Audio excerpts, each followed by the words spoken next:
উত্তম কুমারকে না পেয়ে আফসোস অভিনেত্রী দর্শনার গলায়। তিনি পর্দায় সুচিত্রা সেন, কেমন তার অভিজ্ঞতা জানালেন অভিনেত্রী।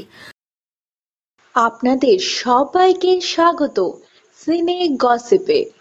বন্ধুরা, জমালয় জীবন্ত ভানু ছবিতে দেখা যাবে সুচিত্রা সেনের চরিত্রে অভিনয় করতে দর্শনাকে। তাই তো এই ছবিতে অভিনয় করে তিনি দারুণ এক্সাইটেড। কেমন ছিল তার অভিজ্ঞতা?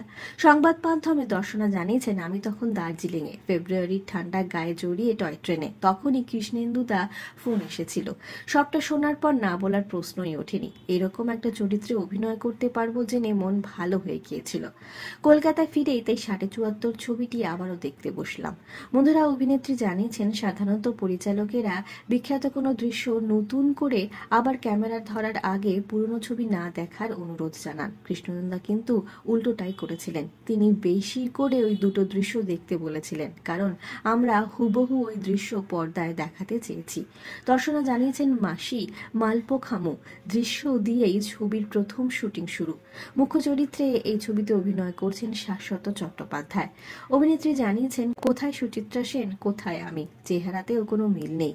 কি করে কি হবে বুঝতে পারছিলাম না। সমস্ত মনে দ্বিধা নিয়ে অভিনেত্রী নিজেকে সঁপে দিয়েছিলেন রূপটান শিল্পীর উপর। শিল্পীর হাতের ছোঁয়ায় তিনি হয়ে উঠেছেন সুচিত্রার মতো সুন্দরী। পর্দায় তো তিনি সুচিত্রা, উত্তমকে কি পেলেন তিনি? অভিনেত্রীর গলায় আফসোস। তিনি জানিয়েছেন, সে আর হলো কই। ৭৪ ছবির ওই দৃশ্যে তো উত্তম কুমার ছিল না। রূপটানের শেষে নিজেকে দেখার পর তাই মনটা হয়ে গিয়েছিল খারাপ। নকল সুচিত্রা যদি আসল উত্তমকে একবার পেত। বিনোদন জগতের আর অনেক খবর নিয়ে ফিরছি, জুড়ে থাকুন আমাদের সঙ্গে। আমরা হলাম সিনে গসিপ, জুড়ে থাকুন আমাদের সঙ্গে, সাবস্ক্রাইব করুন আমাদের এই ইউটিউব চ্যানেলটি।